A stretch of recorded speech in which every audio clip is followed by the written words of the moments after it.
cut him in pieces.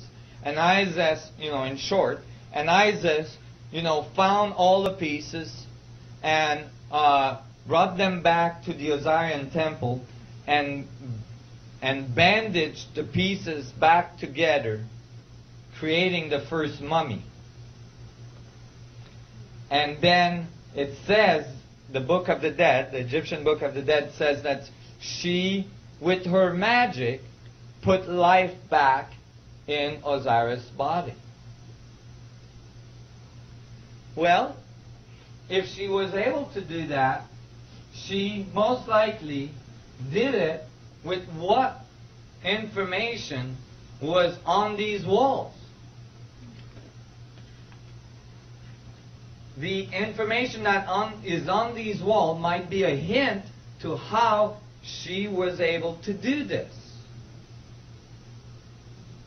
And it became clear to me that it must have something to do with them knowing about the foundation of the geometry of space.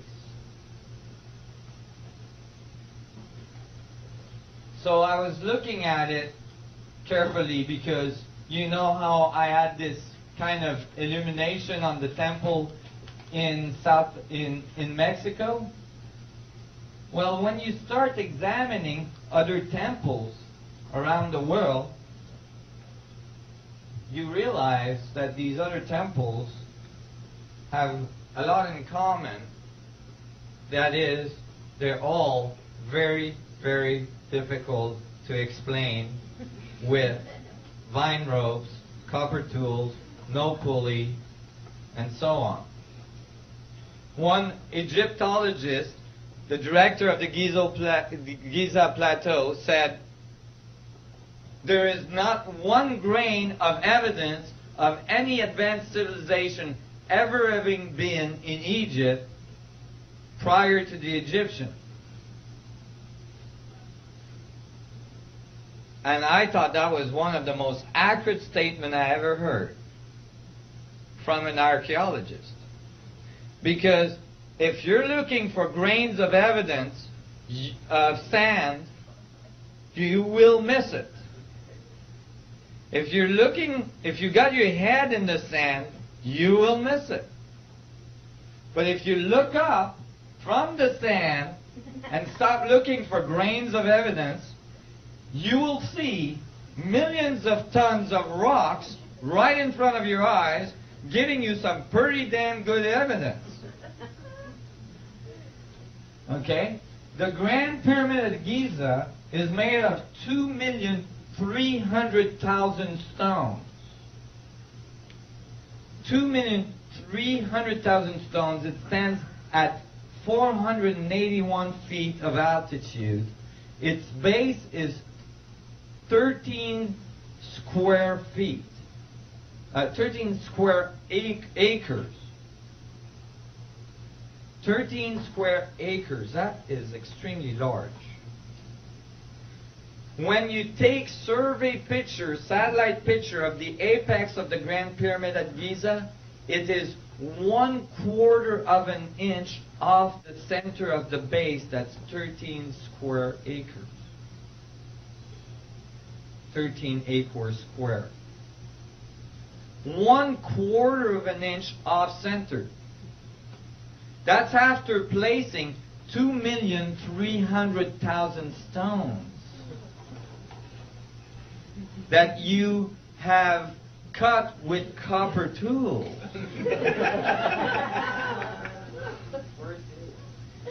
Yeah, you need some pretty good moonshine to do that one.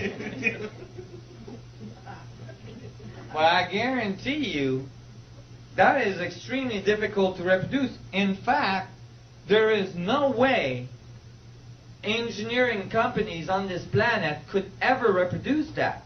Even with all of our modern technology, if we give them billions and billions of dollars, they couldn't come up with anything like that. Because if you divide 1/4 of an inch error by 2,300,000 stones, the accuracy at which you're placing these stones is outrageous. And we can't do anything like that. our most accurate buildings, like telescopes, are not that accurate. They're not even close to having that kind of accuracy. Go ahead. So you could say we've just barely come out of the Dark Ages. Basically, or we got into the Dark Ages. And because it seems that there was people that were doing a heck of a lot better than us.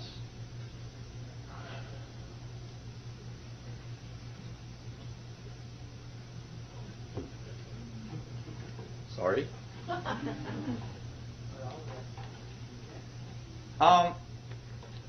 So when I was looking at this, I'm like, wait a minute. That doesn't happen that way. If you know, why is it that we think, you know, that this is taught as facts to children in schools every day? That the pyramids were built by people pulling on vine ropes? And you know why? Because in the 1800s, a bunch of English archaeologists showed up in Egypt, and that's the only thing they could come up with. And because they had PhDs and they were very respected archaeologists, since then, everybody is repeating the same thing. And somehow, a theory that's completely unproven became a fact. In fact, you will not get a PhD in archaeology if you say anything else about the pyramids. I guarantee you that.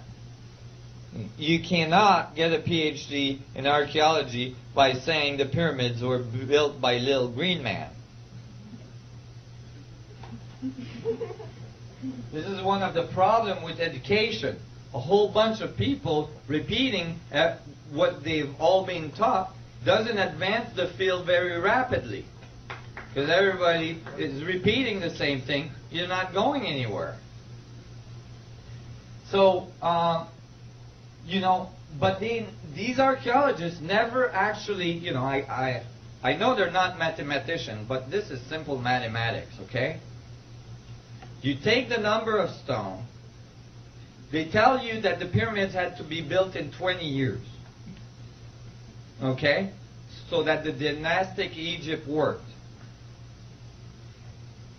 And then you calculate how fast they had to put the stones in. At 7 days a week, 10 hours a day, 365 days a year, for 20 years, they had to place the stone every 2 minutes to finish the pyramid on time. With that level of accuracy. Never mind. But then the archaeologists say, no, those were farmers. They could only build the pyramids during the time of the flood of the Nile when they couldn't work in the fields. 3 months out of the year. See, when they had that 3 months vacation, hey, let's all go and build a huge pyramid. So they went out there and built pyramids 3 months out of the year. You redo your calculation. Now they have to place a rock every 2 seconds to make it in 20 years. So that really doesn't work. Because it's not like you can take these huge rocks and average 2 tons, some of them up to 40 tons rock.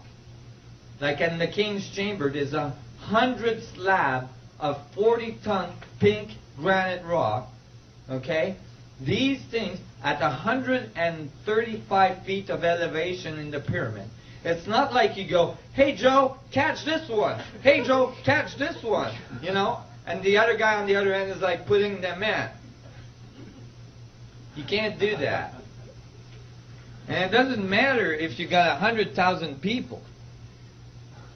You still can't do it.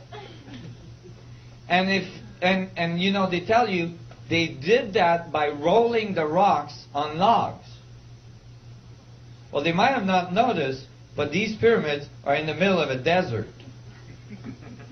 You need a lot of logs to move 2,300,000 stone. Where did the wood come from? When you ask them that, they say, oh, they imported it from Europe. I see. Was this like some catalog, 1-800 ordering? Because, like, as far as I know, the Egyptian didn't, like, easily navigate it into Europe, cut millions of logs they would have needed, and brought them back. There's no evidence of that.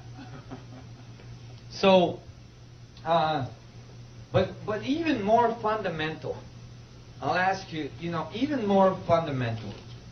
The fundamental axioms of archaeology is that you observe and decode the remains of a civilization to understand its morses and its activities and all this, right?